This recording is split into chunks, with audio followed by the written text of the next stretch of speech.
하나님께서 기뻐하시는 대구 부안교회에 불러주신 하나님께 감사와 영광 올려드립니다.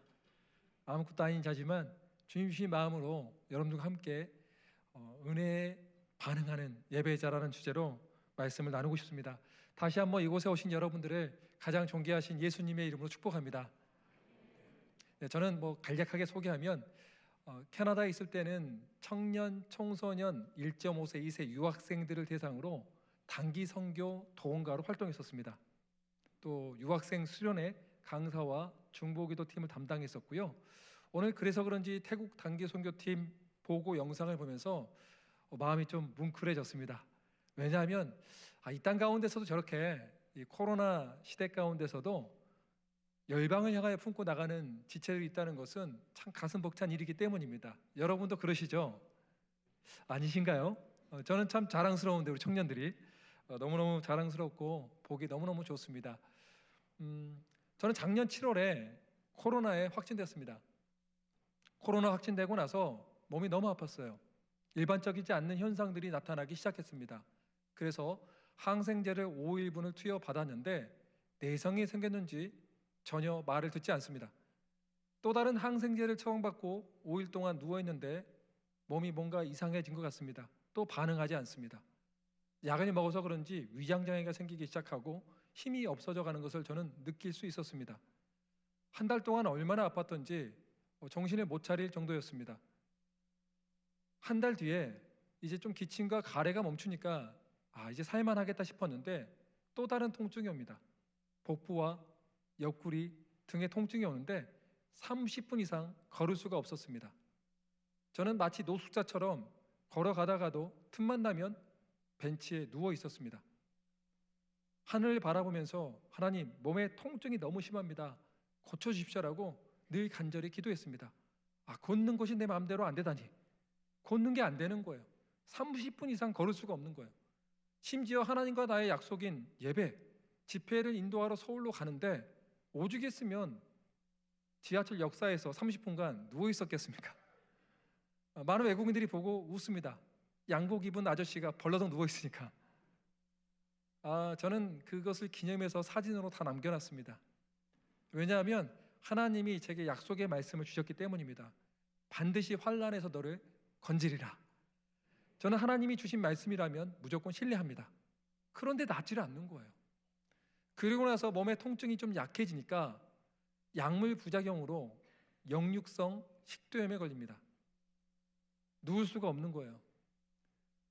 한 달 반 이상을 벽에 기대서만 잤습니다. 그 당시에 제 소원이 반드시 누워보는 거였습니다. 눕는 것이 얼마나 소중한 것인지 비로소 제가 그때 깨닫게 되었습니다. 몸이 낫지 않으니까 아내와 지인들의 권유로 저는 남원 지리산에 있는 암 환자 치유 요양센터에 입소하게 됩니다. 자연치유 힐링마을이라는 곳인데 아주 정말 신실한 목사님과 사모님이 운영하신 곳이에요. 암 한우분들을 위해서 생활습관, 먹는 습관, 식습관들을 고치기 위해서 그곳에 가면 많은 것들을 도움받을 수가 있습니다. 저도 무려 그곳에서 40일 동안 있게 되었습니다. 아침에 눈을 뜨면 기상송이 나옵니다. 아침 기상송의 가사가 이것입니다. 숨 쉴 수 있어서, 바라볼 수 있어서, 만질 수가 있어서 정말 행복해요. 말할 수도 있어서, 들을 수도 있어서, 사랑할 수 있어서 정말 행복해요. 이 중에서 하나라도 내게 있다면 살아있다는 사실이죠. 행복한 거죠.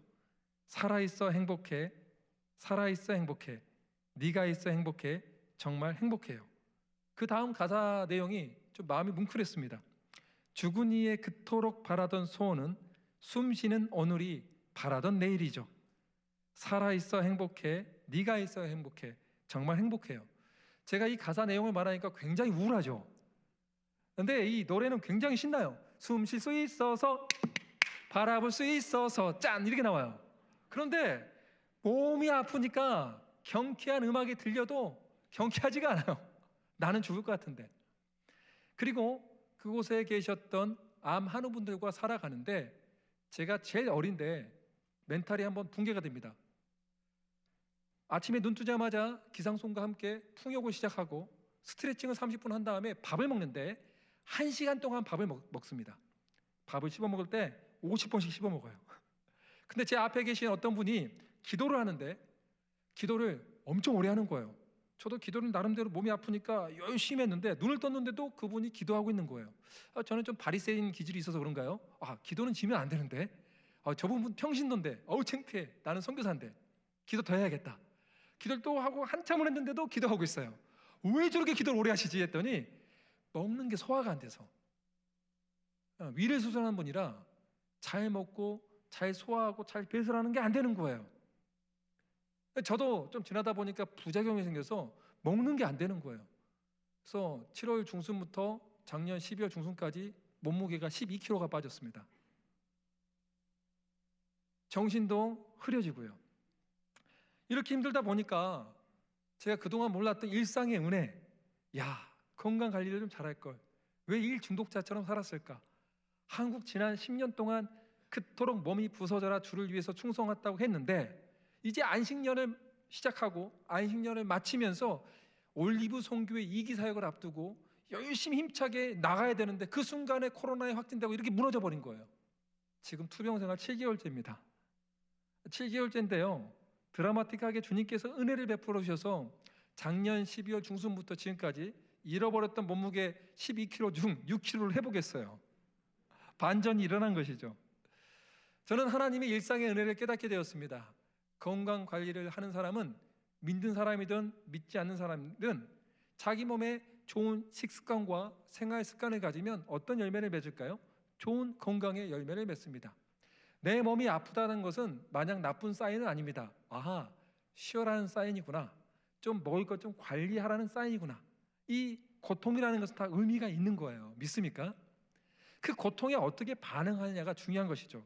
사실 이 몸의 고통은 누구 때문이에요? 하나님 때문이 아니에요. 제가 하나님의 영적 질서를 무너뜨렸기 때문에 몸이 아픈 것이지 하나님 탓이 아니거든요. 그래서 제가 이랬어요.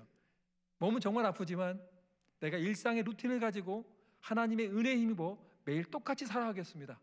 언젠가는 내가 이렇게 똑바로 심었던 것들이 열매 맺는 날이 올 것입니다라고 그 믿음으로 5개월 이상을 버티고 7개월을 버티니 몸이 회복되어져 가는 것을 저는 보게 되었습니다. 사랑하는 성도 여러분, 어떤 청년이 저한테 이러더라고요. 선교사님, 저는 가난해서 오늘도 라면을 먹었습니다. 왜 이렇게 힘들까요? 라고 했을 때 공감이 아닌 화가 나더라고요. 뭐라 했냐면, 너는 라면도 소화시킬 수 있잖아. 나는 라면 소화가 안 돼. 라면을 먹을 수 있고 소화시킬 수 있는 능력 없이 하나님께 감사가 안 나오냐? 이런 말 한 적이 있어요. 왜냐하면 그 청년은 제가 너무 잘 아는데 늘 일상이 불평, 불만이 가득한 청년이었기 때문에 좀 감사 좀 알아라. 이런 의미에서 한번 호통을 쳤던 거죠. 일반적인 은혜, 믿는 자나 믿지 않는 자나 정말 영적 질서 가운데서 우리가 살아간다면은 열매를 맺는 은혜를 일반 은혜라고 합니다. 그러나 일반 은혜보다도 큰 은혜를 우리는 특별 은혜라고 합니다. 특별 은혜는 뭔지 아세요? 하나님이 우리를 찾아와 주신 것을 특별한 은혜라고 합니다. 저는요, 어릴 때 초등학교 6학년 때 저희 아버지가 뇌종양 수술을 받게 됩니다. 너무나 집안 일에 힘겨운 나머지 스트레스를 많이 받으셨고 술도 많이 마셨어요. 멋진 아버지가 경찰이셨는데 어느 순간부터 무너지기 시작하면서 쭉쭉쭉 무너지는 모습을 보니까 마음이 너무 아팠는데 병원에서 갑자기 뇌종양 말기라는 거예요. 그래서 머리에 대한 수술은 크잖아요. 3차례 큰 수술 결과 저희 아버지는 반신불수의 장애인이 되십니다. 그리고 언어 장애까지 갖게 되어서 말도 못하게 되셨어요. 제가 이제 내렸던 결론은 모태신앙이니까 아버지를 위해서 작정 기도를 해야겠다. 그래서 40일 특별 새벽 기도를 드리게 됩니다. 38일째 되는 날은 너무나 배가 아파서 떼굴떼굴 굴렀는데 저희 어머님이 저한테 이런 거예요. 병원에 데려갈 줄 알았는데 저를 그 당시에 제 키가 중학교 2학년 때 제 키가 170이었고 저희 어머니 키가 150인데 저를 들쳐매고 교회까지 30분 거리가 되는데 저를 들쳐매고 교회에 가는 거예요. 어머니 병원에 가야지 왜 교회에 갑니까? 좀 비상식적이지 않나요? 좀 어머니가 좀 이상하지 않나요? 저를 교회에 데리고 가더니 내가 기도하는데 이거는 마귀의 장난이야. 현우야, 하나님께 소원한 것은 죽더라도 지켜야 돼. 어머니, 그래 너무 아파요. 그리고 나서 예배를 드렸는데 제 배가 거짓말같이 나온 거예요. 얼마나 놀랬던지, 야, 남은 3일도 집중해서 기도하면 우리 아버지 반드시 회복되겠다. 그 열심이 생기지 않았을까요? 더 열심을 가지고 믿음을 가지고 기도를 했어요. 근데 40일이 마친 뒤에 이게 웬일입니까? 제 동생이, 하나밖에 없는 동생이 맹장수술을 받게 돼요. 그래서 제 동생을 병간호하는데 안타까운 소식을 듣게 되었습니다. 저희 아버지가 소천하신 거예요. 제 기도 응답은 아버지의 죽음이었습니다. 어린 저로서는 이해할 수가 없었습니다. 하나님이 살아계시다면 저희 아버지를 살려주셔야지. 40일 동안 한 번도 안 빠지고 새벽 예배를 드렸는데 어떻게 우리 아버지를 데려갈 수 있습니까? 라고 분노가 일어나더라고요. 거기다 더 힘들었던 것은 제 동생이 수술한 그 다음 날 저희 아버지의 임종을 보기 위해서 같이 저랑 택시 타고 집에 갔는데 의사 선생님이 그런 거예요. 울면 안 된다고. 잘못 울다가는 실밥 터지면 큰일 난다고. 그런데 어떤 자식이 아버지의 죽음 앞에서 눈물을 흘리지 않겠습니까? 동생이 또 울다가 잘못돼서 또 수술 받으러 간 거예요. 그 모습을 보니까 야, 하나님은 안 계시구나라고 제가 생각을 했어요. 주님을 떠나버린다고 했죠. 사실 어머니한테 효도하라는 의미로 교회를 다녔지 신앙이 있어서 교회 다닌 건 아니었습니다. 그런데 제 고난이 여기서 끝난 게 아니에요. 저희 어머님이 갑자기 국민일보 신문 기사를 읽더니 생면부지의 사람에게 우리 몸에 신장이 2개가 있지 않습니까? 신장을 하나 기증해서 복음을 전했던 아름다운 기사를 읽었던 거예요. 그 기사를 보고 저희 어머니가 도전을 받아서 하나님 저에게도 기회를 주신다면 내 신장을 하나 드려서라도 복음을 전하는 데 나를 사용해 주십시오라고 기도를 합니다. 근데 그 응답이 빨리 와버린 거예요. 저희 어머니가 8남매거든요. 근데 큰오빠가 서울대 법대 출신의 엘리트예요. 그 오빠가 신장이 안 좋아서 투석까지 받게 됐는데 신장 이식을 받지 않으면 이제는 시한부 인생이라는 의학적 시한부 인생, 의학적 사망 선고를 받기 직전까지 가게 돼버린 거예요. 그 사실을 들은 저희 어머니, 오빠가 2분 계시고 밑으로 여동생이 5명 있는데 맏딸인 저희 어머니가 과부지 않습니까? 그런데 신장을 기증하겠다는 거예요. 그건 어머니의 생각이지 제 생각은 아니었지 않습니까? 저는 참 못된 아들이었는데 저희 어머니를 어떻게 하면 보호할까 짧은 생각에 그 당시에 소주 이렇게 큰 대병이라는 게 있었습니다. 지금은 없을 거라고 같은데 대병을 마시고 토하고 피까지 토하고 나면 안 가겠지라는 짧은 생각 가운데 술을 엄청 마셨습니다. 진짜 피까지 토했어요. 진짜 미련한 짓거리였어요. 다시는 그렇게 안 먹고 싶어요. 방법의 선택이 너무 잘못됐어요. 피까지 토했는데 죽을 것 같더라고요. 제 피 토하는 모습 보고 어떤 엄마가 가겠습니까? 그런데 저를 둘째 큰 삼촌 댁에 맡기면서 우시면서 사랑하는 아들아, 너가 언젠가는 십자가 복음을 알게 될 날이 올 거야. 엉엉 우시면서 떠나버렸어요. 그리고 나서 수술 뒤에 돌아오셨는데 그 당시 40대인 어머니가 60대의 할머니처럼 보였어요. 왜 그런지 아세요? 지팡이를 짚고 있었거든요. 허리를 피지 못해요. 생사를 찢었기 때문에 또 의학 기술이 좋지 않을 때였거든요. 이걸 하루 이틀 보는 것만 해도 고통스러운데 2년 동안이나 지팡이를 짚고 다녔어요. 저에게 있어서 하나님은 잔인한 하나님이었어요. 사랑하는 어머니는 기꺼이 자기의 신장까지 내어줄 만한 은혜의 하나님이었지만 저에게는 과부인 어머니의 신장을 뺏어간 너무 잔인한 하나님이셨어요. 그래서 저는 또 방황을 하게 됩니다. 참 방황을 많이 했었죠. 방황을 하다가 갔던 곳이 어디냐? 당구장이었습니다. 당구 제가 300을 칩니다. 대구에서 청소년들 좀 놀다는 문신 입고 그런 애들 좀 같이 놀아줬는데 애들이 처음에 자기들이 150 친다고 뻥을 치더라고요. 당구 한번 치더니 그 다음부터는 저를 형님처럼 모시더라고요. 당구들에게 쓰임받을 줄 몰랐습니다. 당구 300을 치는데 저희 어머님이 그 당구장은 진짜 깡패들이 많은 당구장이었거든요. 어머니 올 때마다 빵을 들고 와요. 제 별명이 빵은 사랑입니다. 빵돌이거든요. 빵돌이. 빵을 들고 와서 깡패들한테 90도로 인사를 해요. 형님들 안녕하십니까 하면은 깡패들이 이렇게 말을 하죠. 뭐야? 그래서 담배를 뻑뻑 피고 있는데 저희 어머님입니다. 그러면은 왜 왔어? 근데 저희 어머니가 그때 용기 있게 형님들 저희 아들이 밖에 나가면 사고 칠 것 같은데 동네 당구장에서 보호해 주니까 얼마나 고마운지 모릅니다. 배고프실 텐데 빵은 드시고 당구 치세요. 근데 하루 이틀이지 계속 빵을 들고 오니까 얻어먹는 것은 힘이 있습니다. 깡패들이 나중에는 저희 어머님이 조폭 마치 보스처럼 90도로 절을 합니다. 어머니 오셨습니까? 라고. 담배를 위에서 피다가 뒤로 돌립니다. 생담을 손으로 꺼버립니다. 손으로 그냥 이렇게. 그게 예의라고 생각하거든요. 그러다 어느 날 저희 어머니가 제가 화장실 간 사이에 그 깡패 형님들한테 이렇게 말한 거예요. 저희 아들이 사실은 공부가 전교 1등이었고 너무 잘했는데 저렇게 방황하고 있습니다.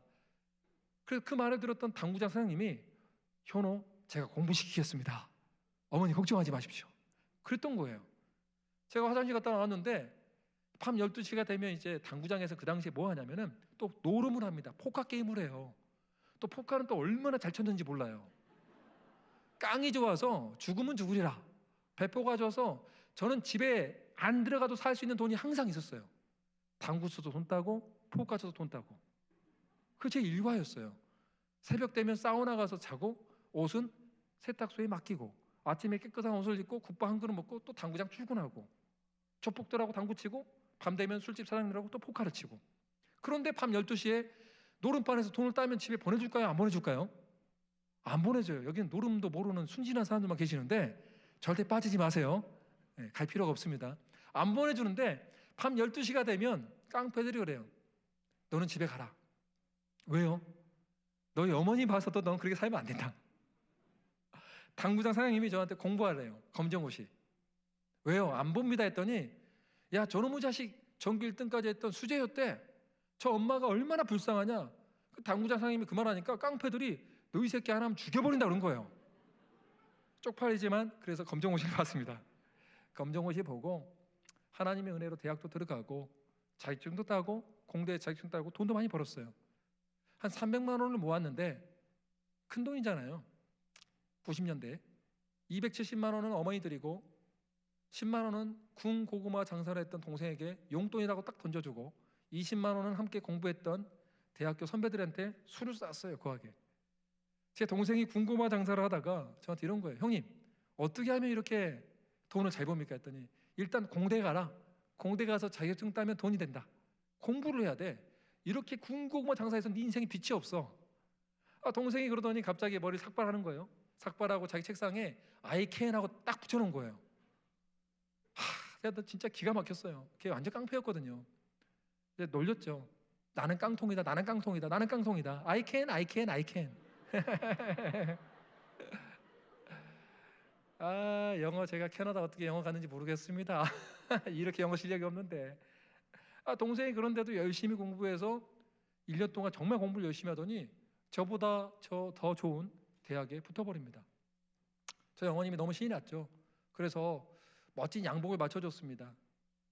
아들이 제 동생이 그런 거예요. 어머니한테 어머니 제가 공학 박사까지 공부할 테니까 걱정하지 마십시오. 어머니가 이제 우리 집 팔자도 폈나 보다. 드디어 우리 아들도 저렇게 대학생 졸업도 하고 자격증도 따고 이제 둘째까지도 대학 갔으니 내가 진짜 부러울 게 없다 이랬는데 그날 밤 12시가 돼도 동생이 오지 않는 거예요. 이상한 거예요 느낌이.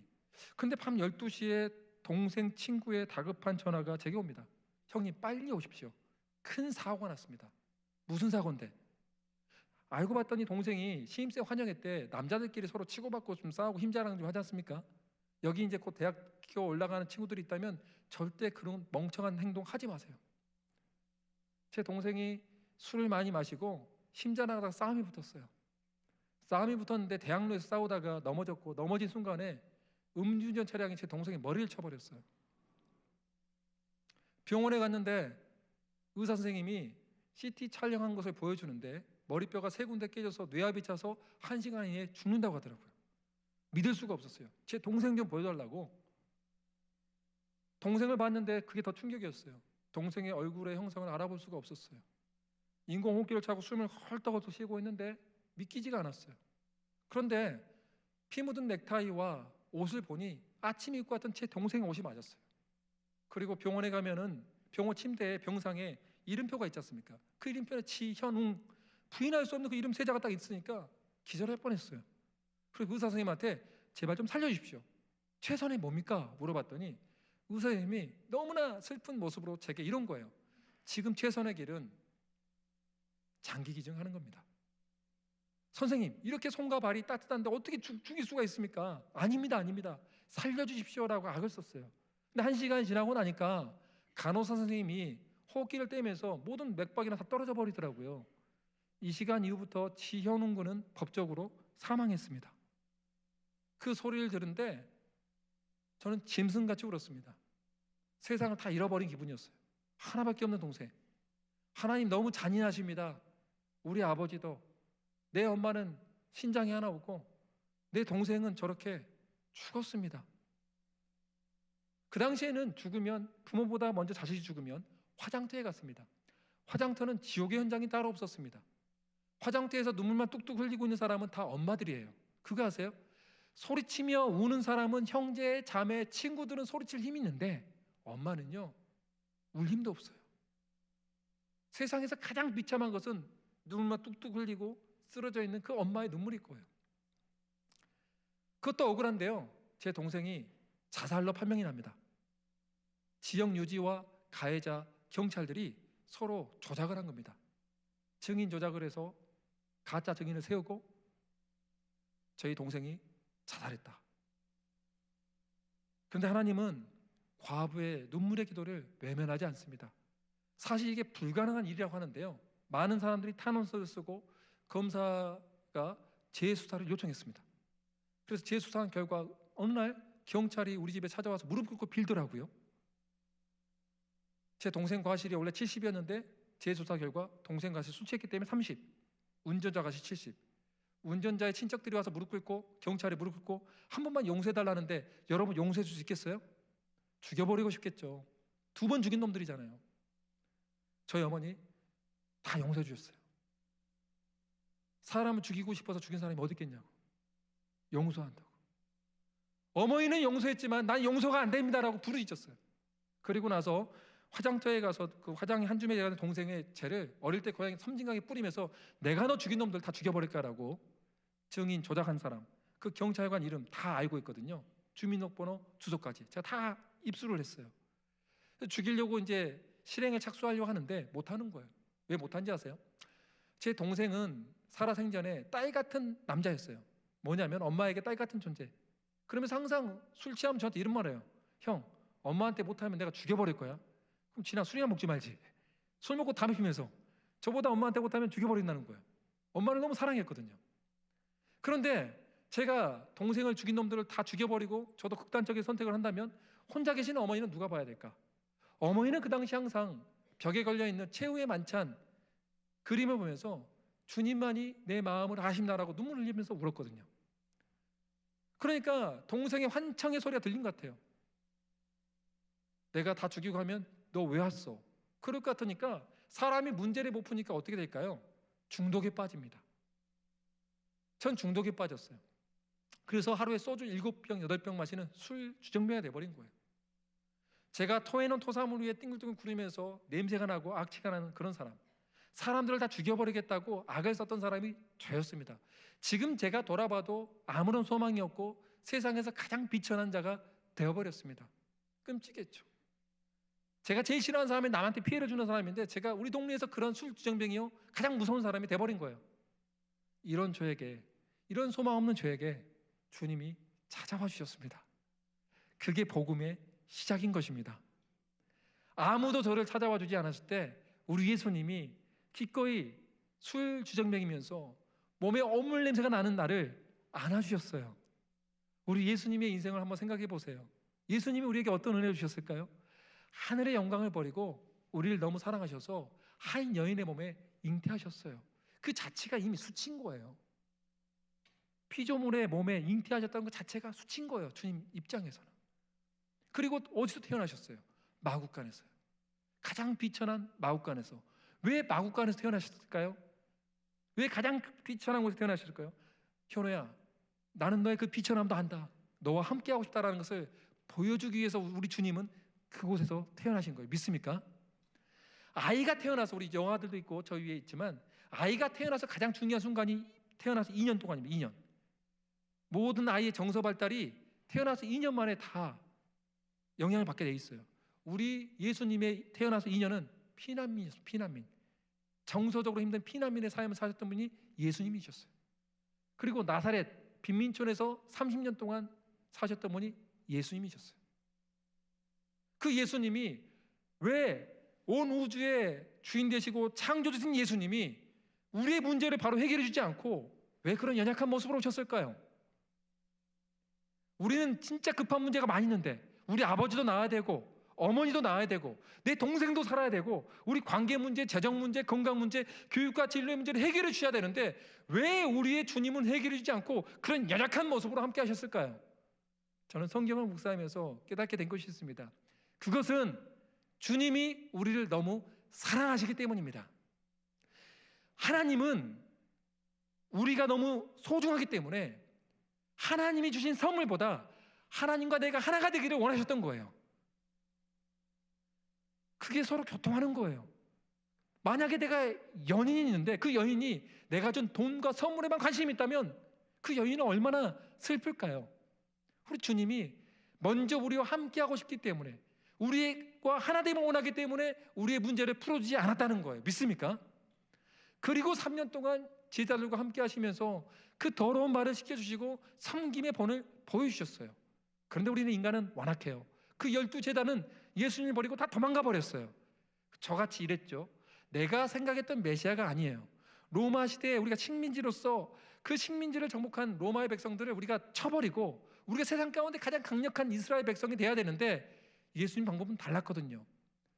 그 문제를 풀어주지 않으니까 이스라엘 백성들은 호산나 호산나라고 외쳤던 이스라엘 백성들은 어떻게 외칩니까? 십자가에 못 박아버려라고 외쳤던 사람이 바로 이스라엘 백성들이었습니다. 저는 성경을 백독이상하면서 깨달았던 게 뭐냐? 내가 그 이스라엘 백성이구나. 우리 아버지 문제, 어머니 문제, 동생 문제를 풀어주지 않으니까 내가 우리 십자가에 예수님을 못 박아버린 놈이 나구나.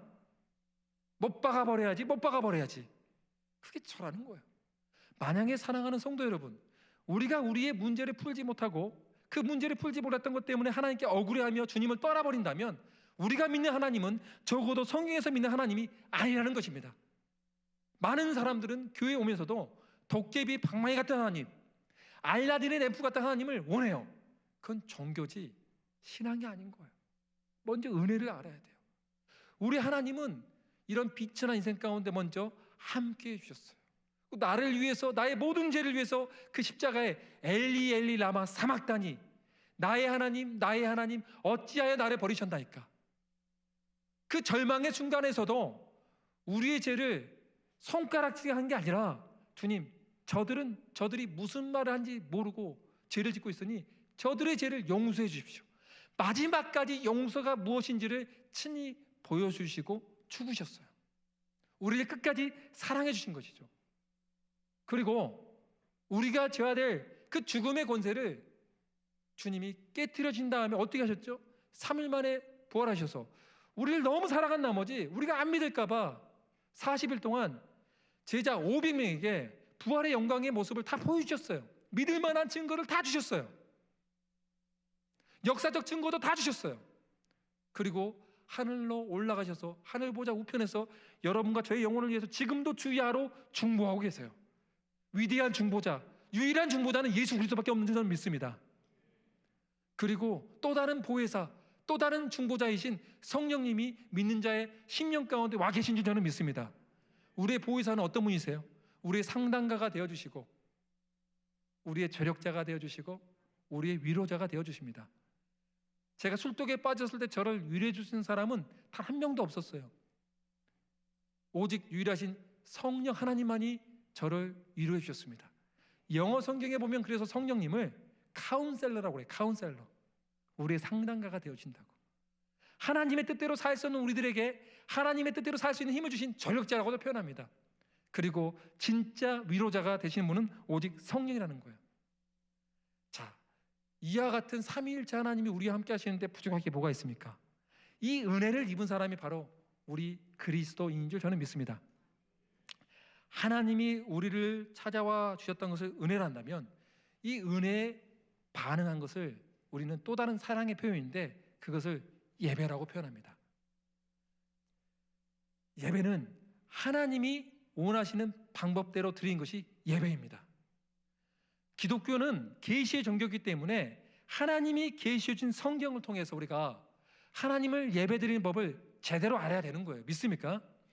저기 훈련과 양육, 저는 이 교회가 참 하나님이 기뻐하는 교회라고 믿습니다. 예배는요, 훈련과 양육을 통해서 배우지 않는다면 짝퉁 기독교인이 됩니다. 내 마음대로 드리는 알라딘 램프와 같은 우상을 숭배하는 사람이 될 수도 있다는 거예요. 그래서 우리가 훈련과 양육에 뛰어들어야 되는 거예요. 저는 그래요. 청년들을 만나면 예배에 목숨 걸어라. 예배에 목숨 걸기 위해서는 교육과 훈련에 뛰어들어라. 그런 다음에 선교하는 인생, 선교 지향적인 인생이 되어야 된다 라는 것들을 늘 말해요. 너희들이 원하는 신앙 말고 하나님이 원하는 신앙을 찾아서 순종해야지. 자, 그렇다면 제가 이렇게 말했죠. 예배는 우리가 하나님을 찾아가는 방법이라 했죠. 오늘 읽었던 로마서 12장 1절로 2절은 이런 틀 안에서 여러분들이 봐야 됩니다. 로마서 1장부터 9장까지는 복음이 무엇인지, 은혜가 무엇인지를 말했다면 9장부터 11장까지는 이스라엘의 구원에 대해서 말하고 있습니다. 12장부터 16장까지는 뭘 말하냐면요, 복음에 합당한 삶, 삶의 예배는 무엇인가를 말하고 있는 거예요. 사랑하는 성도 여러분, 우리는 지난 코로나의 3년 기간 동안에 가장 무너졌던 것이 안타깝게도 예배입니다. 예배가 무너졌어요. 하나님을 가장 아프게 하는 것이 바로 이 예배가 무너졌다는 것이죠. R.C. 세비지라는 사람이 이렇게 말합니다. 우리가 시련과 어려움 처했을 때보다 더 정확히 우리들의 진정한 믿음을 나타낼 수 있는 기회는 없다. 그 믿음을 나타낼 수 있는 게 뭡니까? 예배입니다. 삶의 예배입니다. 예배가 무엇인지 알기 위해서 우리가 먼저 타락한 예배부터 살펴보길 원하는데요, 짧게 말하자면 가인과 아벨의 첫 예배에 대해서 우리가 살펴보면 타락한 예배가 뭔지를 알 수 있습니다. 가인과 아벨은 하나님 앞에 예배를 드렸던 첫 번째 인류의 예배자였습니다. 그런데 아벨의 제사는 주님이 받으셨는데 가인의 예배는 받지 않았습니다. 왜 그랬을까요? 많은 전통적인 신학자들은 이렇게 말합니다. 아벨은 가장 좋은 것을 드렸고 피의 제사를 드렸기 때문에 주님이 받으셨는데 가인은 곡식의 제사를 드렸기 때문에 주님이 받지 않으셨다. 왜요?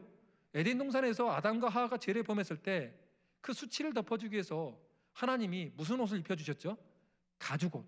가죽옷을 입혀줬다는 것은 피의 제사를 이미 예표해 주셨기 때문에 피의 제사를 드려야지만 분명히 하나님의 예배를 받는 제사법인지를 알고 있었을 것이다.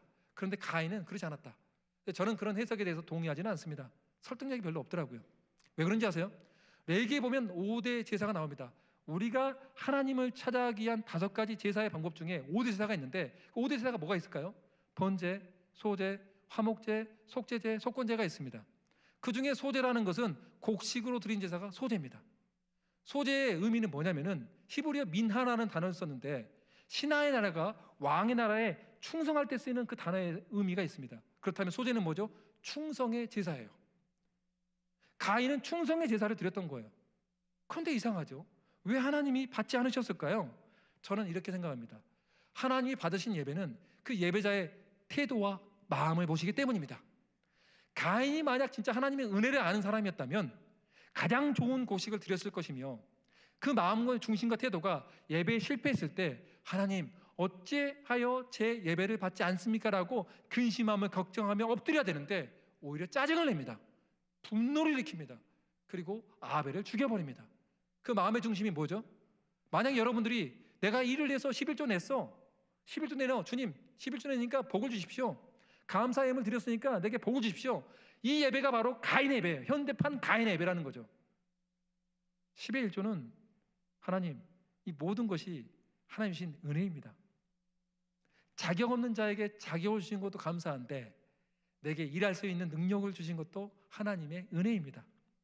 10의 1뿐만 아니라 나머지 10의 9도 하나님의 것이고 하나님 주신 힘과 능력입니다 라고 고백하는 것이 참된 예배의 정신인 줄 믿습니다. 요즘 시대의 물질이 우상에 대하고 가인의 예배는 계속되고 있어요.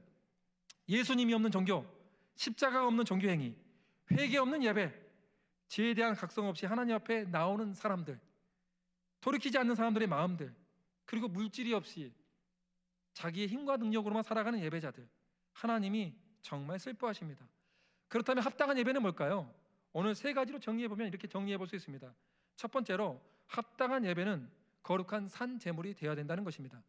거룩한 산 제물은 뭐냐면은 썬데이 크리스찬처럼 이렇게 우리가 모일 때만 크리스찬이고 삶의 현장에서는 다르게 세상과 똑같이 살아간다면 거룩한 산 제물이 아닙니다. 일상에서, 우리 주어진 일상에서 하나님을 사랑하고 주어진 일상에서 내 이웃을 사랑하는 것, 그것이 거룩한 산 제물인 것입니다. 내 인생이 모든 하나님의 것임이라고 선포하는 거룩한 산 제물, 그게 합당한 예배라는 거예요. 오늘 우리 본문에서 12장 1절에 보면 합당한이란 단어는요, 로기켄이라는 단어를 쓰는데, 이것은요 영적 예배, 여러분들 영적 예배라고 나와 있죠. 영적 예배는 사실은 원어의 의미상 보면은 합당한 예배, 합당한 예배를 여러분들 배워야 되는 거예요. 합당한 예배에 대해서는 여러분들 워낙 교육과 훈련이 뛰어난 교육이기 때문에 제가 시간상 많이 말하지 않고요. 합당한 예배는 누구를 통해서 우리가 배울 수 있을까요? 지식은 성경을 통해서 배우지만 합당한 예배는 사람을 통해서 배우는 것입니다.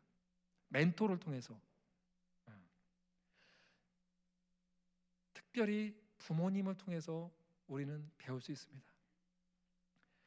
요즘 우리 여기 교회도 선교를 많이 하는데 14십창 운동이라는 게 있습니다. 위도 10도에서 40창에 있는 그 수많은 믿지 않는 나라들을 선교하는 것이 선교 정책이 14십창, 10포리 윈도우라는데 2008년도부터 뉴욕 프라미스 교회에서 제창된 새로운 운동이 일어나고 있습니다. 그것은 414 윈도우라는 선교 운동입니다. 이게 뭐냐면은 미국인 중에 크리스찬들을 대상으로 조사를 해봤더니 예수 믿는 미국인 사람들 중에 85%가 나이가 4살부터 14살 사이에 예수님을 믿었다는 것입니다.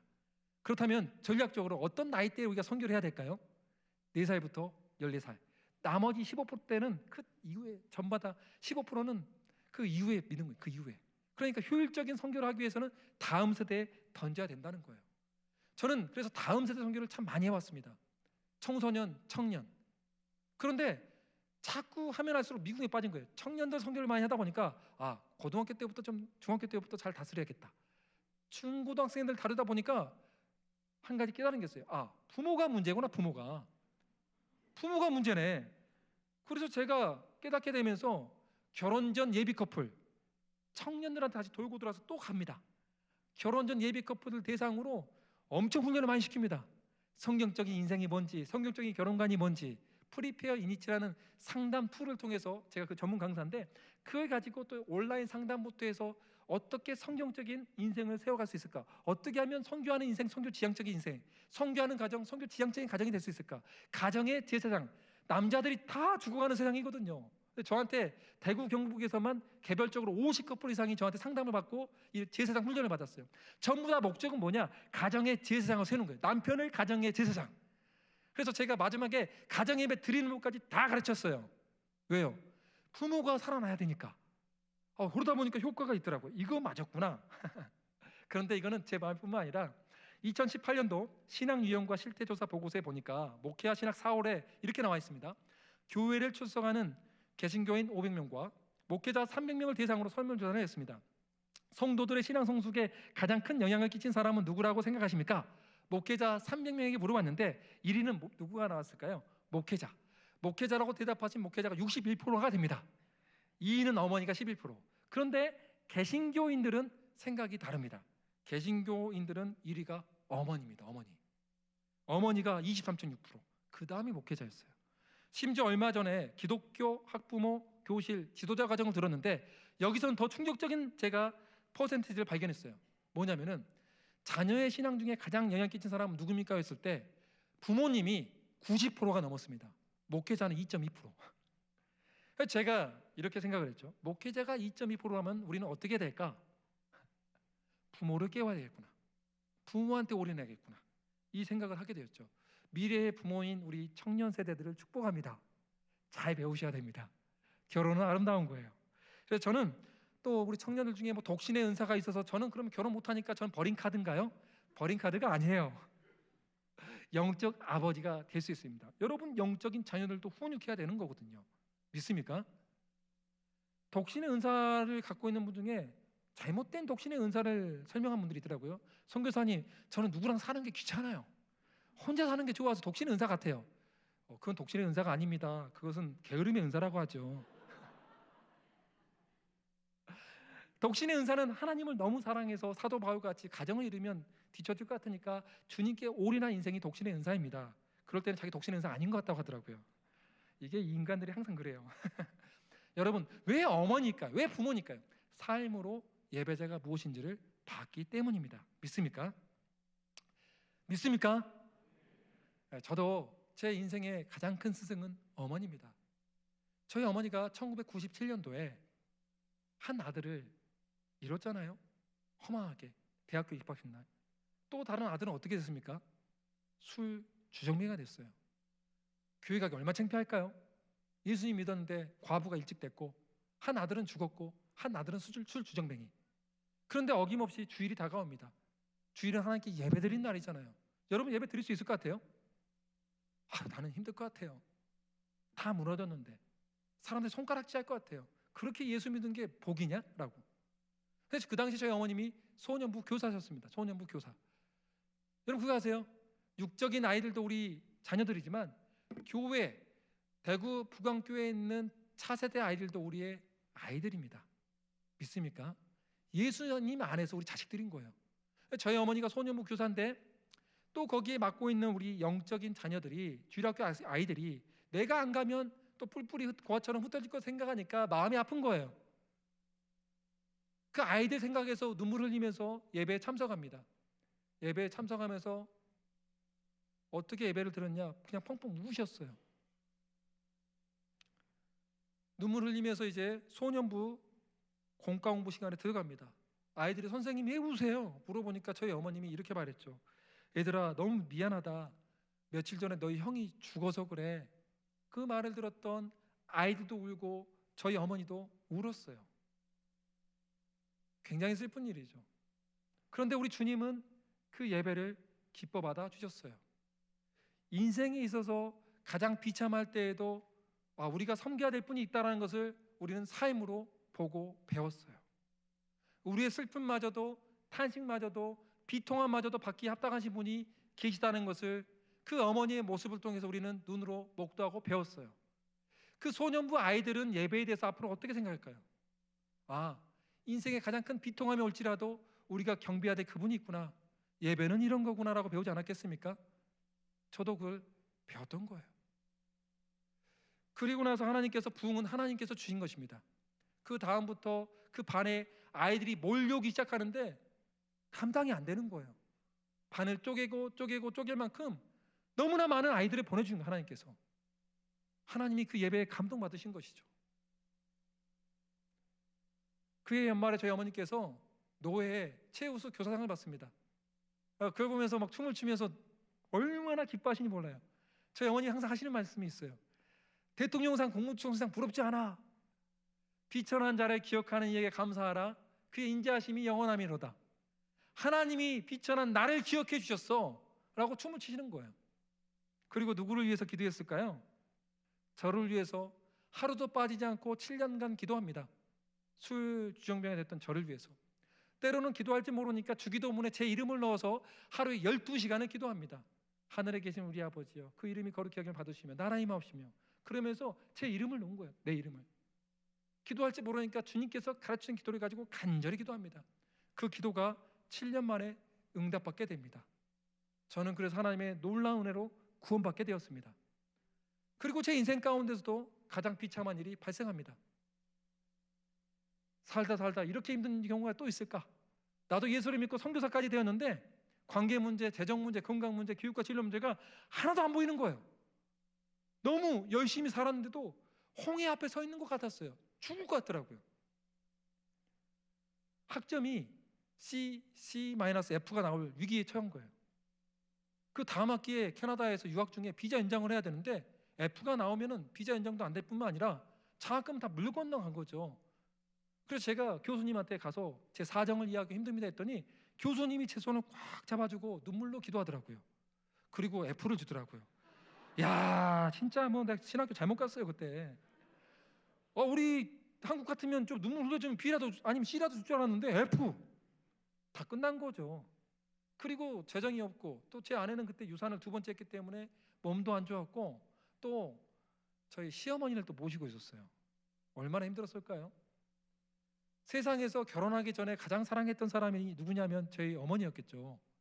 그러면 결혼한 이후에 가장 사랑하는 사람은 누굴까요? 누굴까요? 굉장히 뻘쭘해 하신다. 네, 저기 제 아내도 와 있습니다. 제 아내입니다. 제 아내. 정말 제 아내를 저는 정말 사랑하고 존경해요. 저랑 같은 사람 살아줘서 예수님 닮아갈 기회를 줬기 때문에 참 제가 얼마나 하나님께 감사한지 몰라요. 살아가면 살아갈수록 좋더라고요. 근데 그 당시에는 그걸 모르고 너무 힘들었던 거예요. 관계 문제 가운데 내 1차 멤버십이 우리 어머니가 나 오래 살았으니까 1차 멤버십인가? 내 아내가 1차 멤버십인가? 이 차원의 문제를 잘못 계산하면 저같이 머리털 다 빠집니다. 그래서 교육이 중요합니다. 훈련이 중요합니다. 잘 배워야 돼요. 관계의 문제도 힘들고 꼬여만 가고 돈은 처음으로 막 빚떡쪽 날라오고 선교사한테 돈이 없어 창피하기도 하고 멀쩡하던 자동차가 갑자기 고장이 났는데 그 당시에 결혼 반지 좀 아내가 있어 미안하지만 결혼 반지 목걸이 다 팔았어요. 돈이 없어서 폐물을 팔아서 돈 500달러에 만들었는데 멀쩡하던 차가 또 고장 나요. 차 수리비가 원래 200 몇 달러라 했는데 400 몇 달러가 나오고 11조 빼고 나니까 딱 20달러 남더라고요. 2만 원 찍어서 울면서 바닷가에 갔어요. 비가 많이 오는 날 좀 극단적인 선택을 하고 싶을 만큼 너무 힘들어서 펑펑 울면서 갔죠. 가면서 그 20달러로 제가 좋아하는 스시를 한 접시 먹었습니다. 거하게 먹고 죽자. 에이씨 죽어버리지 뭐. 그리고 죽자니 또 지옥 갈 것 같으니까 무섭잖아요. 신학생이 공부를 얼마나 많이 했겠습니까? 자살하면 지옥 간다는데 지옥 가기는 싫고 무섭잖아요. 파도야 네가 날 쳐버려라. 그래야 내가 주님 앞에서 파도가 나를 죽였어요. 이런 말을 좀 해야겠다. 얼마나 비굴합니까? 그리고 펑펑 울면서 비를 맞고 걸어가는데 그 화이트락 바닷가에서 우리 안에 누가 계시다 했죠? 성령님. 성령님이 제 입술을 바꿔버리더라고요. 주님 저 파도가 내 관계 문제, 재정 문제, 건강 문제, 교육과 진로 문제 같은데 미쳐버릴 것 같습니다 라고 하고 싶은데 주님은 제 입술에서 주품의 품어소라는 찬양이 나오게 하더라고요. 그 찬양을 하면서 얼마나 많이 울었는지 몰라요. 울고 돌아오는데 마치 방파제가 예수님같이 보이더라고요. 너는 왜 고민하고 있니? 네 빛을 봐. 잔잔한 파도 앞에 그렇구나. 주님을 바라볼 때 폭풍 가운데 물 위를 걸었던 베드로처럼 주님을 바라봐야 되구나.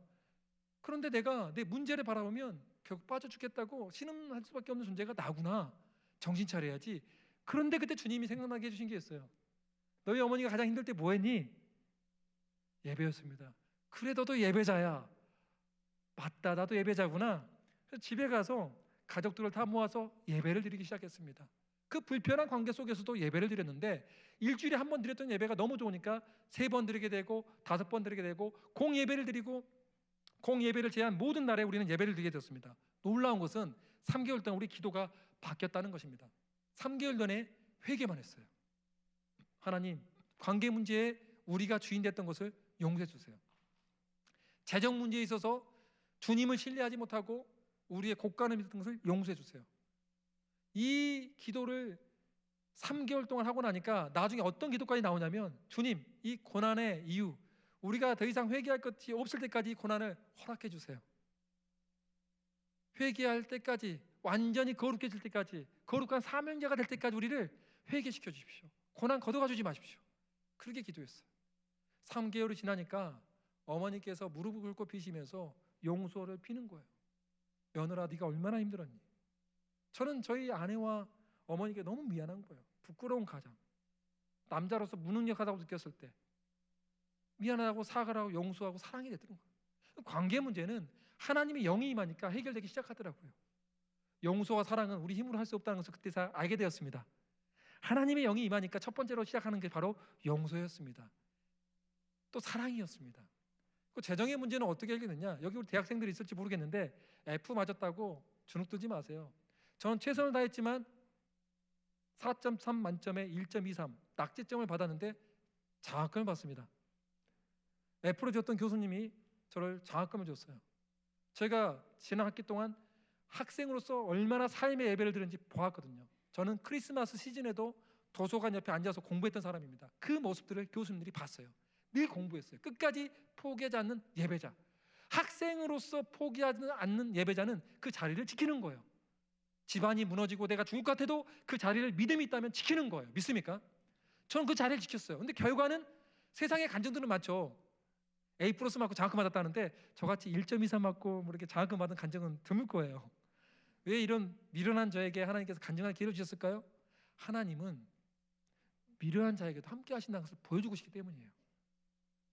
1.23도 소망이 있다는 거예요. 그리고 저는 그 다음에 놀라운 것은 총장 장학금을 받게 됩니다. 3,000달러. 저희 교단 신학교가 6개 교단 연합 신학교인데 제가 최우수 모범상에 뽑힌 거예요. 저 친구는 가장 힘들 때에도 이 자리를 지키며 최선을 다한 우리의 자랑이다라고 학교의 인터넷 홈페이지에 제 얼굴이 대문짝하게 나와버렸습니다. 그 3,000달러는 제가 해마다 캐나다에서 중국까지 선교여행 가는 필요 자금이었어요. 선교여행비도 끝까지 포기하지 않았는데 하나님이 그걸 통해서 주셨다는 거예요. 할렐루야. 누가 하셨죠? 주님이 하시는 거예요. 우리 주님이 하시는 거예요. 그 예배의 자리를 지켰을 때 주님이 일하신다는 거예요. 그리고 나서 이제 집안의 문제들 하나씩 풀어가 주셨습니다. 때가 되어서 이제는 우리 3대가 예배를 드리는 날이 되게 되었습니다. 이제 한국에 하나님 부르셔서 한국에 있는 중보자를 깨우고 살아가고 있는데 우리 가정 예배를 토요일마다 3대가 드리는 예배를 한 번씩 드립니다. 저희 어머님 선교사님, 저희 부부 또 아들과 딸 예배를 드리는데 제가 어느 날 토요일 날 집회 가고 없는데 저희 아들이 성경책을 가슴에 품고 왔다 갔다 하더랍니다. 저희 어머니 선교사님이 손자야 지금 뭐 하고 있니 물어보니까 저희 아들이 이렇게 말한 거예요. 조용히 하세요 할머니. 왜? 지금 할머니가 그랬던 것처럼 어머니가 그랬던 것처럼 하나님 말씀을 받고 있습니다. 네가 왜 하나님 말씀을 받아? 아버지가 그랬습니다. 우리 집에 아버지가 없으면 제가 영적 가장이라 했습니다. 그래서 오늘은 제가 가정 예배를 인도해야 되니까 조용히 해주십시오. 할머니가 얼마나 기특하든지 그래 손자야 하나님 말씀 받아라라고 문을 닫고 나옵니다. 얼마나 좋았을까요? 근데 아들이 갑자기 딱 나오더니 아주 거룩하고 비장한 모습이었던 것 같아요. 다 모이래요. 그래서 다 모였는데 손자야 하나님 말씀 받았니? 받았습니다. 모이자마자 사도신경 고백합니다. 저는 가정예배를 가르친 적이 한 번도 없어요. 보면서 배웠던 거죠. 사도신경 고백하고 초등학교가 4학년밖에 안 됐는데 3학년밖에 안 됐는데 그런 다음에 찬송가 2장을 부릅니다. 그리고 나서 자 사도행전 27장을 펴주세요. 오늘 말씀은 보호하시는 하나님에 대해서 선포하겠습니다. 깜짝 놀란 거예요. 그랬더니 그 말씀을 전했는데 저희 어머님이 펑펑 우셨어요. 우리 가정에 꼭 필요한 레마의 말씀이었거든요. 여러분 요엘서 2장 28절에 보면 성령이 임하면 자녀들은 뭐라고 나오죠? 예언을 한다 했죠. 그 예언은 뭘까요? 특별 계신 하나님의 나라의 말씀을 선포하게 되는 거예요. 믿습니까? 아이들도 성령이 임하면 설교를 하는 거예요. 우리가 너무 아이들을 무시하면 안 돼요. 그리고 나서 말씀을 선포하고 나서 너무 은혜가 되는데 이제 하나님 음성을 듣는 시간입니다. 하나님 음성을 듣고 또 딱 기록해요. 손자야 또 왜 기록하니? 아버지가 그랬습니다. 다른 것은 다 잊어버리라도 하나님 말씀은 기록하여 기억하라고 했습니다.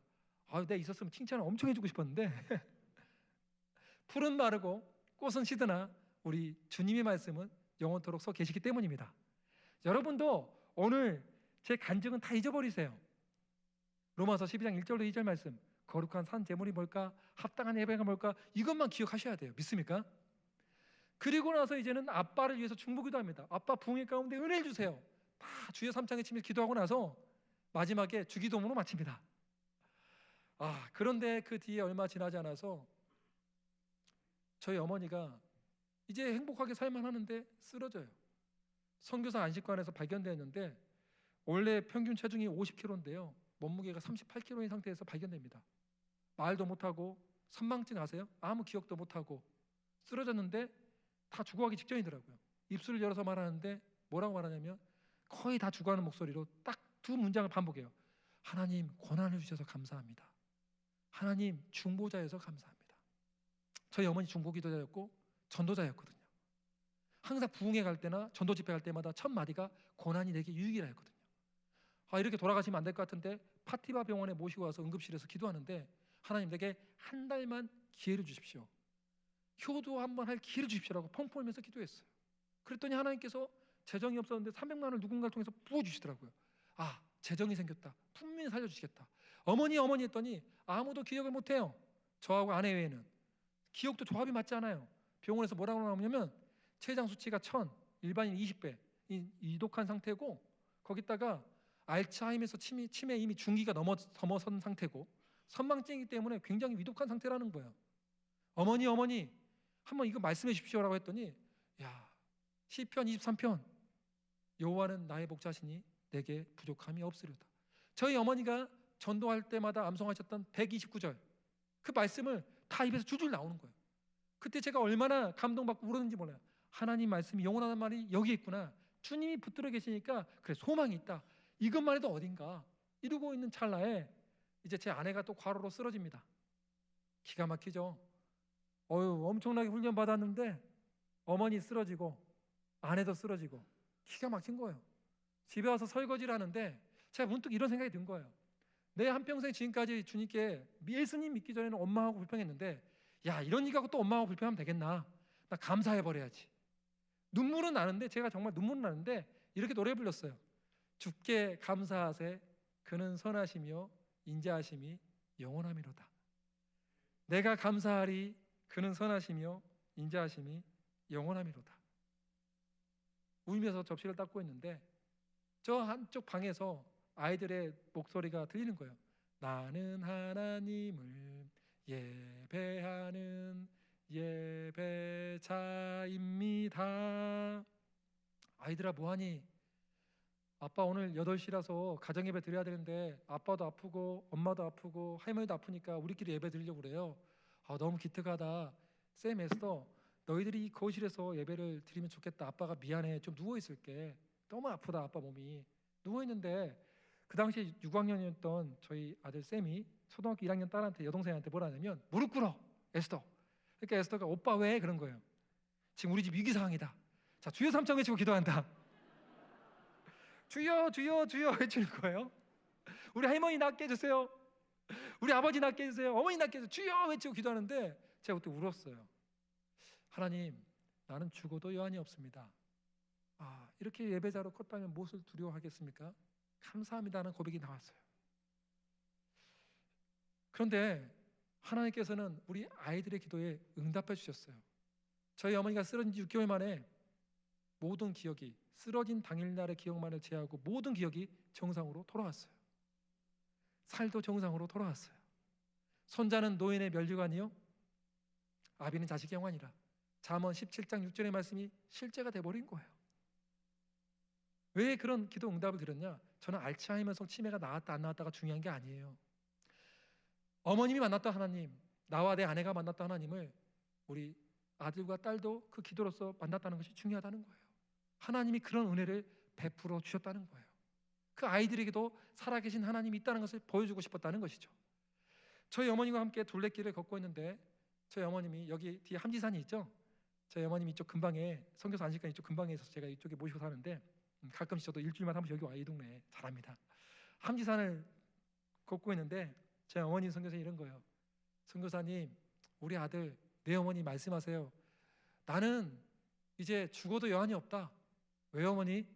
너를 예배자로 만들었고 우리 손자 손녀 예배자로 만들었으니 나는 부러울 게 없다. 이거는 명심해라. 하나님이 우리 가정의 복이다. 하나님만이 우리 가정의 상급이다. 하나님만이 우리 가정의 자랑이다. 너는 명심하고 너도 다음 세대에게 가는 곳마다 이걸 전파하라라고 말씀해 주셨습니다. 사랑하는 우리 형제 자매 여러분, 우리는 어떤 예배자가 되고 싶을까요? 나를 사람들이 봤을 때 나는 어떤 예배자인가요? 저는 여러분들이 삶의 영성, 삶의 예배자가 되기를 예수님을 축원합니다. 마지막으로 시간이 많이 갔는데요, 하고 싶은 말은 많지만 제가 회각 기념일 날 하나님께 올려드렸던 감사기도와 또 한 가지 이야기만 하고 마치도록 하겠습니다. 2011년도가 저희 어머니 회갑이었는데요, 그때 2월 달에 이렇게 적었네요. 어머님의 회갑 기념일 때 하나님께 올려드렸던 9가지 감사 기도 제목. 내 부모를 공경하라. 그리하면 내 하나님 여호와가 내게 준 땅에서 내 생명이 길리라. 첫째, 훌륭한 크리스천인 주연순 선교사님에 대해서 제가 태어날 수 있도록 인도하신 하나님께 감사드립니다. 둘째, 7살 때 비가 많이 오는 궂은 날씨에도 불구하고 제 손을 꼭 잡으시며 예배를 드리러 교회로 인도하셨던 신실한 어머님을 주셔서 감사드립니다. 그날 저는 제 기도를 들으시고 비를 그치게 하신 저의 하나님을 만날 수 있었습니다.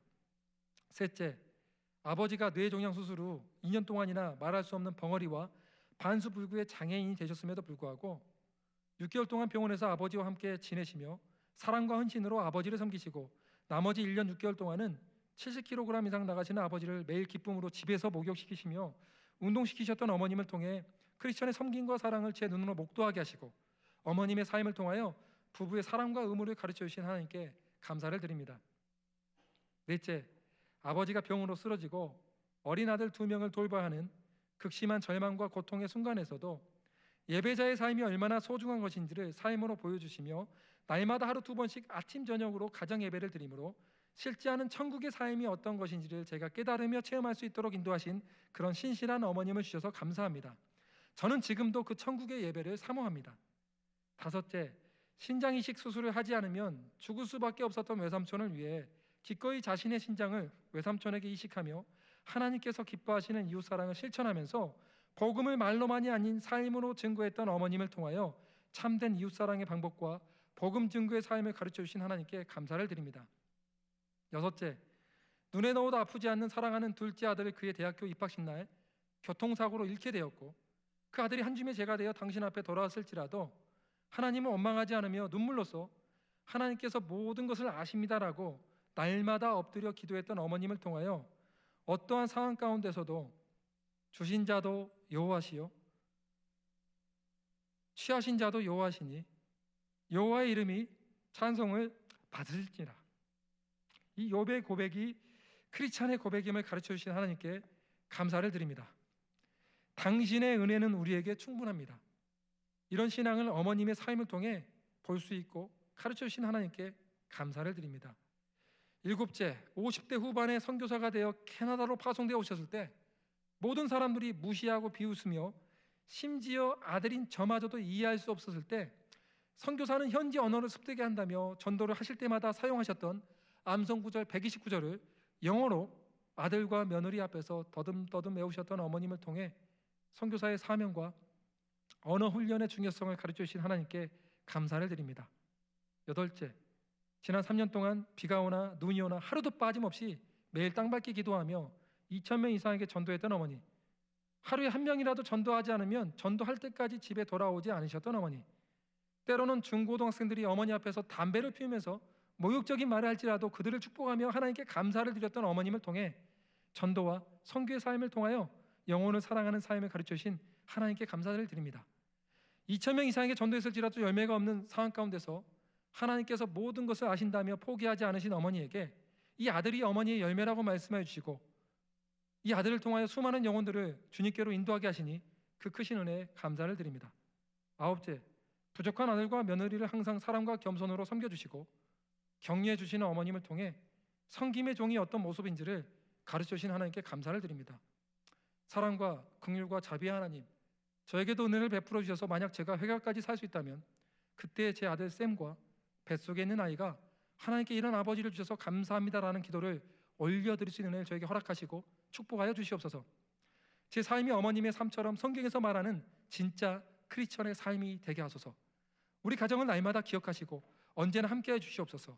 우리 가정의 주인 되신 주님께서 우리를 언제나 사랑하여 주시고 함께해 주심에 감사를 드리며 세상에서 가장 존귀하신 예수님의 이름으로 기도 올려 드리옵나이다. 아멘.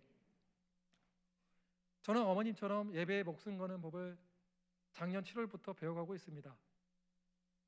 몸이 죽을 것 같이 아팠습니다. 작년 8월에 예배에 목숨을 건지 뭔지 하나님께서 제 마음을 테스트하고 싶었습니다. 운전도 할 수 없고 몸도 아픈데 주님이 자꾸 가라는 것입니다. 주님, 그 집회에 가는 게 맞습니까? 저는 죽을 것 같고 제 죽음도 각오하고 있습니다. 가라는 사인 줬습니다. 제 아내에게 제가 물어봤어요. 여보, 하나님께 물어봐. 내가 잘못 들을 수 있어. 몸이 정신도 혼미하기 때문에 잘못 들을 수 있어. 아내도 근심이 가득한 얼굴로 하나님이 가라고 하시네요. 그때는 제가 밥도 못 먹을 때였습니다. 아내가 닭죽을 써줘서 그 집회까지 가는데 대중교통으로 갈 수 없는 구간이라 무려 왕복 5시간 걸리는 코스인데 1박 2일 동안 갔다 옵니다. 모든 휴게소마다 쉬고 하나님 명령에 순종하는 마음으로 갑니다. 내 목숨 하나님의 것입니다.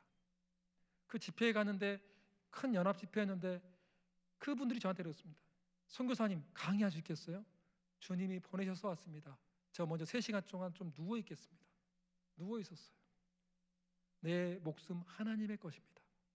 하나님이 나의 모든 것을 받기에 합당하십니다. 그리고 집회 장소에 올라갔는데 그때도 기침이 멈추지 않았는데 무려 2시간 동안 말씀과 기도를 전하는데 기침을 한 번도 하지 않습니다. 기도 인도를 하는데 저는 그동안 중보자로서 기도 인도를 참 많이 했지만 주님이 제 형편을 하셔서 성령님 와주세요. 우리 회개합니다. 도와주세요. 이 한마디 하고 내려가는데 괴성들이 들리기 시작하며 수많은 사람들이 회개합니다.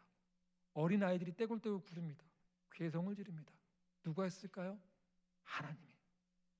제가 여기서 누워서 또 쉬러 가는데요, 그 다음 날도 하나님 난 죽든지 살든지 당신의 것이오니 나는 또 운전대를 메고 갑니다. 집에 도착했는데 주님이 제게 이런 감동을 주셨어요. 너도 예배에 목숨 거는 것을 내가 보고 싶었다.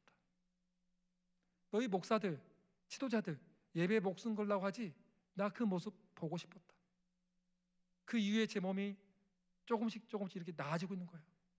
집회 가면 안 될 몸인데 주님께서 가라는 곳은 늘 기도하며 갑니다. 목숨 걸고 가는 것이죠. 그런데 드라마틱한 반전이 일어난 거예요. 몸이 살아났어요. 제게 2번째 기회를 주신 것이죠. 여러분, 하나님을 정말 사랑하세요? 그렇다면 예배에 목숨을 걸어야 됩니다. 우리 주님이 가장 기뻐하는 것이 예배입니다. 한 가지 인용 구절을 하고 여러분과 마치고자 하는데요, 릭 원의 목사님께서 가장 깊은 경지 예배를 이렇게 표현하더라고요. 가장 깊은 경지 예배는 고통 속에서도 하나님께 예배하고 시련 속에서도 하나님께 감사하며 시험을 당할 때에도 하나님께 신뢰하고 어려움 속에서도 하나님께 삶을 내어드리며 그분이 멀게 느낄 때도 하나님을 사랑하는 것이다. 마치면서 함께 여러분과 함께 저는 기도하고 마치고 싶습니다. 좀 전준을 좀 해주면 좋겠는데요.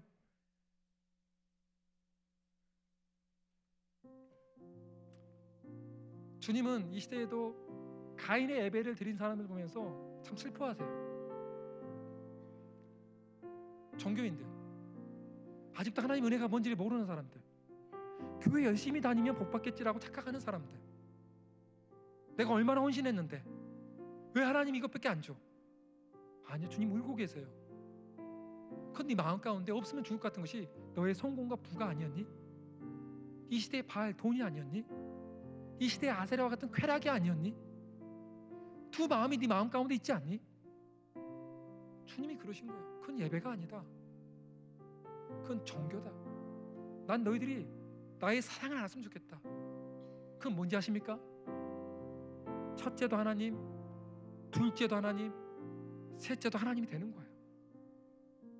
모든 것이 하나님이 되어야만 하는 거예요. 때가 가까워지고 있어요. 세월이 너무나 악해요.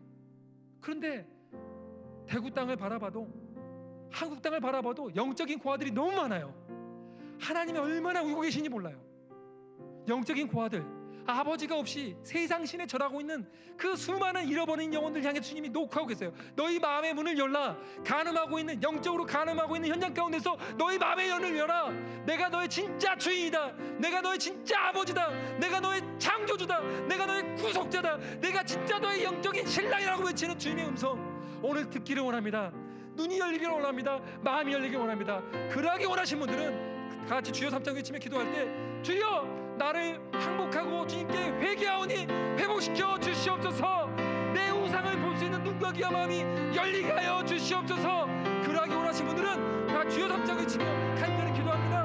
주여, 주여, 주여, 일어나게 하여 주시옵소서. 일어나게 하여 주시옵소서. 영적인 고아들이 돌이키게 하여 주시옵소서.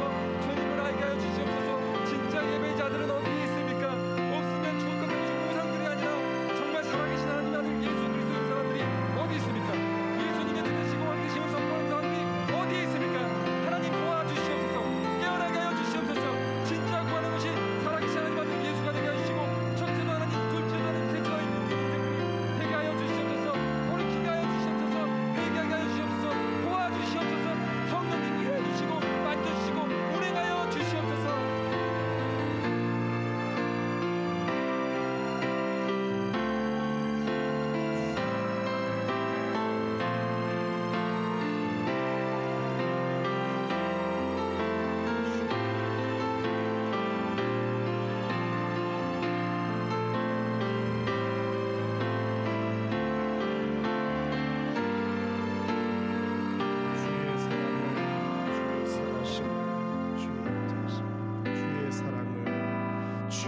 주의 사랑을 주의 선하심을 주의 은혜를 생각해보라. 하늘보다도 더 높으신 아버지의 사랑 크고 놀랍네. 아버지 사랑 크고. 영으로 찬양하십시다. 주의 사랑을 주의 선하심 주의 은혜를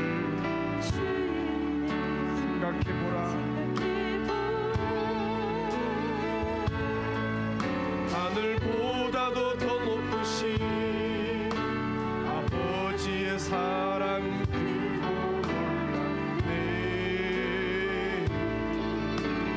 아버지 사랑 소리 높여서 찬양합시다. 주의 사랑을 주의 선하심을 주의 사랑을 주의 선하심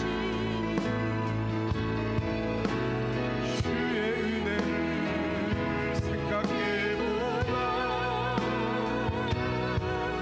하늘보다도 더 높으신 아버지의 사랑 크고 놀랍네. 아버지 사랑 크고 놀랍네. 내 어찌 그 사랑이 잊으리. 내 어찌 그 사랑 잊으리. 내 어찌 주의 긍휼 잊으리. 내 영혼의 모든 소원 만족시킨 하나님. 나 길을 잃고 헤맬 때 그 사랑 날 찾아 내셨네. 내 영혼의 모든 소원 만족시킨 하나님. 주의 사랑 주의 선하심 주의 은혜를 생각해보라. 하늘보다도 더 높으신 아버지의 사랑 크고 놀랍네. 아버지 사랑 고백합니다. 아버지 사랑 크고 놀랍네. 아버지 사랑 크고. 그래서 나는 하나님을 예배합니다. 나는 하나님을 회하니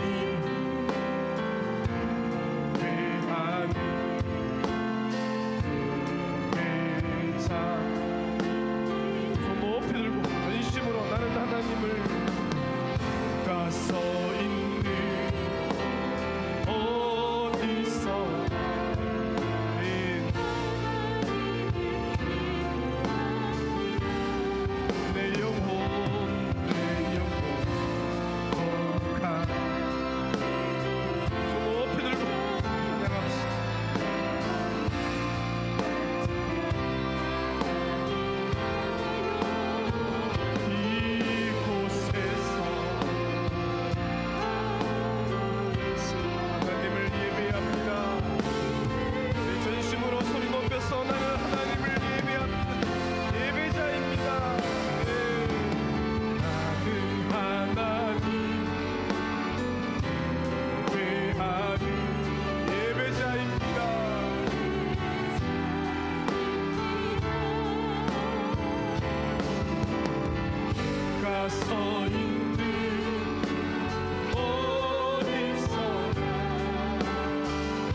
나의 마지막 호흡까지 예배자로 살겠습니다.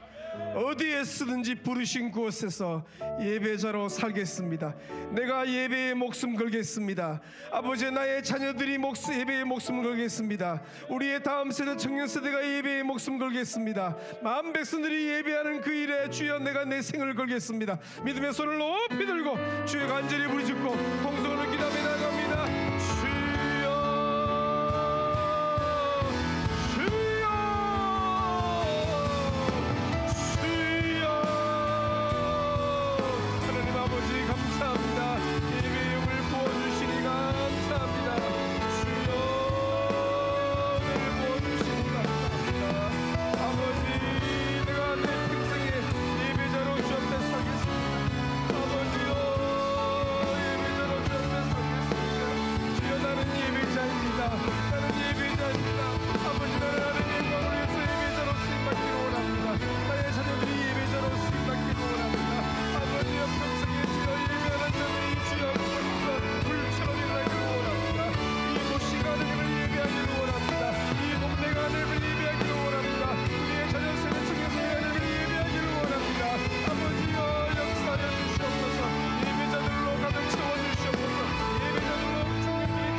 청년들 다 그 자리에 일어섰어요. 1청, 2청 다 일어섰어요.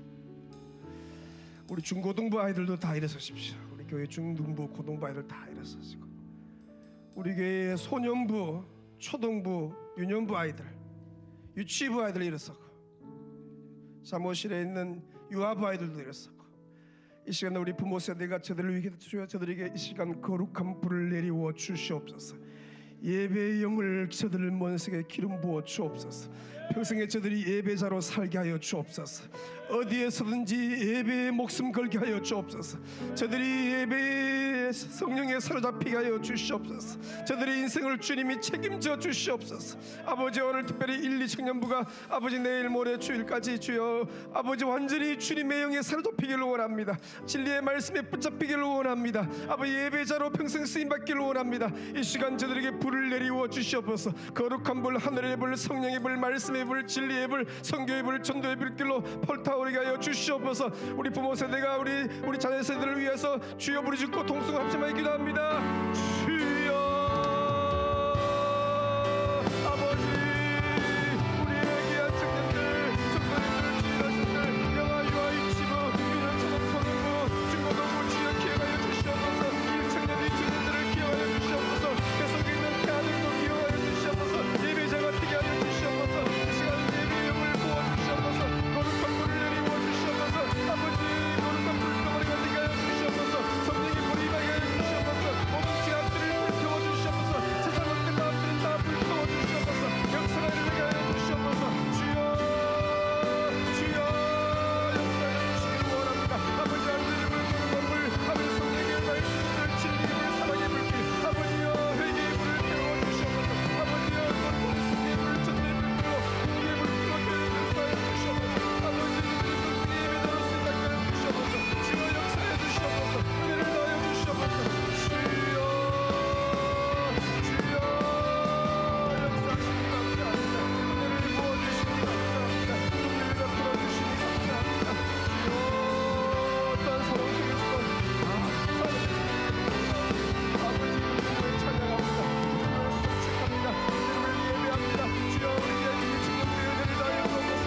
내일과 주일까지 이어지는 아버지 모든 특별히 가운데 역사해 주시옵소서. 하늘의 성령의 손을 잡히기를 원합니다. 진리의 말씀에 붙이기를 원합니다. 거룩한 영의 손을 잡히기를 원합니다. 저들 위에 불을 내리워 주시옵소서. 저들 부모 위에 불을 내리워 주시옵소서. 아버지, 중고등 아이들 은혜를 다하여 주시옵소서. 아버지여 초등부와 소중부와 아버지여 유년부의 은혜를 다하여 주옵소서. 아버지의 불을 내리워 주시옵소서. 거룩한 불을 내리워 주시옵소서. 어떤 마음들을 불태워 주시옵소서. 성령 불로 인하여 주시기를 원합니다. 영아, 유아, 유치부의 은혜를 다하여 주시옵소서. 아버지, 태아들의 은혜를 다하여 주시옵소서. 중사의 아이들의 은혜를 다하여 주시옵소서. 아버지, 주님들의 은혜를 주시고 주여 역사해 주시기를 원합니다. 아버지, 아버지, 아버지, 불로 역사해 주시옵소서. 거룩한 불로 역사해 주시옵소서. 주여 주여 역사해 주시기를 원합니다. 아버지, 마음껏 복 내려 주시옵소서. 은혜를 다하여 주시옵소서. 역사해 주시옵소서. 불로 주님께여 주시옵소서. 주여 역사해 주시옵소서. 주여 역사를 하여 주시옵소서. 아버지, 가슴이 뜨거워서 십자가로 주시옵소서.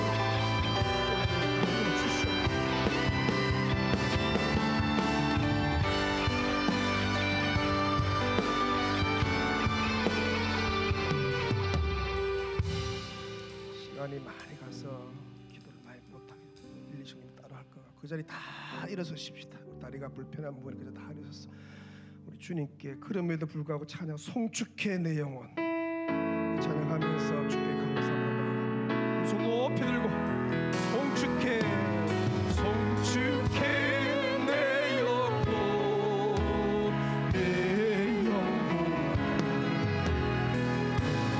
가시 이전에 없었던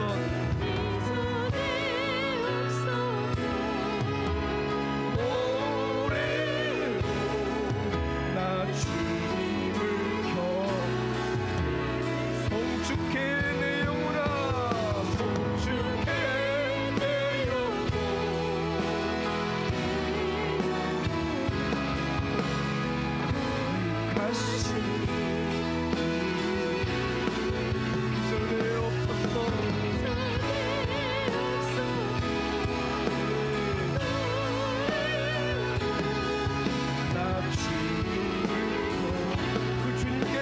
감사의 내 영혼아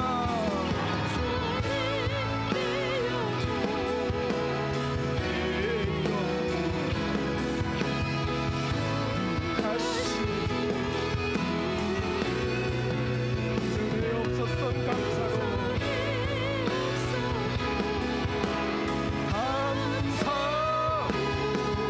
나 주님을 켜 감사의 내 영혼아 감사의 내 영혼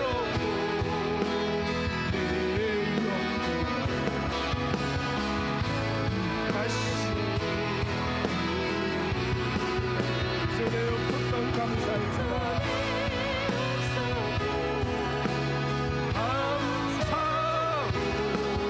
나 주님을 켜 이전에 없었던 감사 이전에 없었던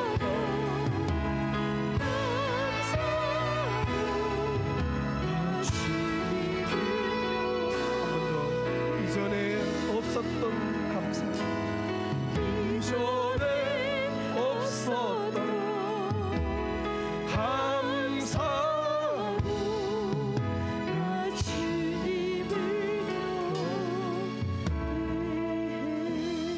오늘 밤에 평생의 복이 될 귀한 말씀 주시니 감사합니다. 오늘 말씀이 우리 자녀 손들 머리 위에 심령에 주여 100배의 열매로 열매 맺을 줄로 믿습니다.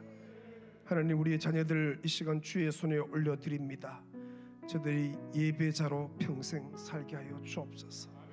인생의 마지막 호흡까지 예배에 목숨 걸게 하여 주옵소서. 하나님의 이름을 영화롭게 하고 이전에 없었던 감사를 올려드리는 감사하는 백성들 되게 하여 주옵소서. 저들이 하나님을 인격적으로 경험하기를 원합니다. 아버지 인격적으로 하나님을 만나기를 원합니다. 이번 수련회가 그런 시간 되게 하여 주옵소서.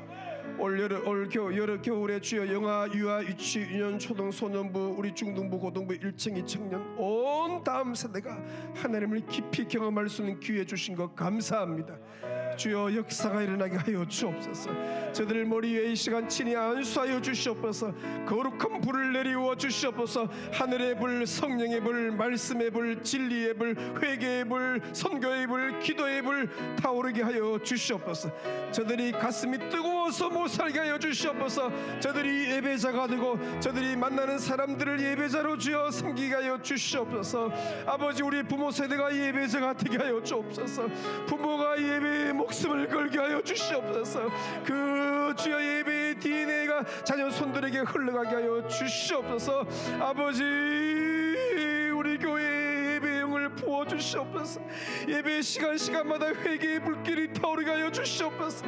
이 예배 공간에 들어온 매 영혼들이 아버지 회복되고 주의 영혼들이 치유되게 하여 주시옵소서. 아버지 우리 가운데 예배의 기쁨을 주시옵소서. 예배를 회복시켜 주시옵소서. 예배의 목숨 걸게 하여 주시옵소서. 아버지 그런 아브란다한 예배 공간 되게 긍휼을 베풀어 주시옵소서. 우리 청년들 은혜 받아야 되겠습니다. 성령을 아버지 체험해야 되겠습니다. 저들이 하나님의 은혜에 완전히 사로잡혀야 되겠습니다. 주여 저들을 그냥 내버려 두지 마시고 오늘 밤에 역사하여 주시옵소서. 내일도 역사하여 주시옵소서. 주일까지 주여 역사하여 주시옵소서. 하나님 아버지 저 시리아 땅 투리케 땅을 위해 기도합니다. 빛보다 빨리 찾아가셔서 신방하시고 눈물을 닦아주시고 아버지 회복시켜주시고 빠른 소액 시간 안에 복구가 이루어지게 은혜로 역사하여 주시옵소서. 아버지여 전 세계에 흩어져 있는 선교사님들을 기억해 주시고 어느 곳에 있든지 눈동자같이 보호하시고 주여 공급하시고 치료하시고 역사하여 주시옵소서. 아버지 오늘 밤에 잠이 예배되게 하시고 꿈속에서 주역을 뵙게 하시고 내일도 승리하는 그런들 되게 하여 주옵소서. 오늘 밤에 기도한 건 이미 응답된 줄로 믿습니다. 집에 돌아가는 중에 응답이 오고 집에 도착해서 응답이 와 있고 내일 아침 눈 떴을 때 응답이 온 줄로 믿습니다. 풍성한 간증 안고 주의 전에 오르게 역사하여 주시옵소서. 이 땅에 예수 잘 믿다가 낙심한 사람들 장결자들 너무 많습니다. 내일 모레 가까운 교회로 다 다 주님 품으로 돌아오게 하여 주시고 예수 품에 안기게 도우시고 아버지의 예배를 회복하게 도우시고 역사들이 대구 땅에 있게 하여 주시옵소서. 1600개 모든 교회가 주여 예배가 꿈틀대게 도우시고 예배의 감격이 회복되게 도우시고 아버지 역사들이 나는 교회가 다 되게 하여 주옵소서. 영광 존귀 아버지께 올리옵고 예수님의 이름으로 기도 올리옵나이다. 주여. 부르짖고 기도하시다 자에게 돌아갑니다. 주여. 하나님 아버지, 오늘 저희들을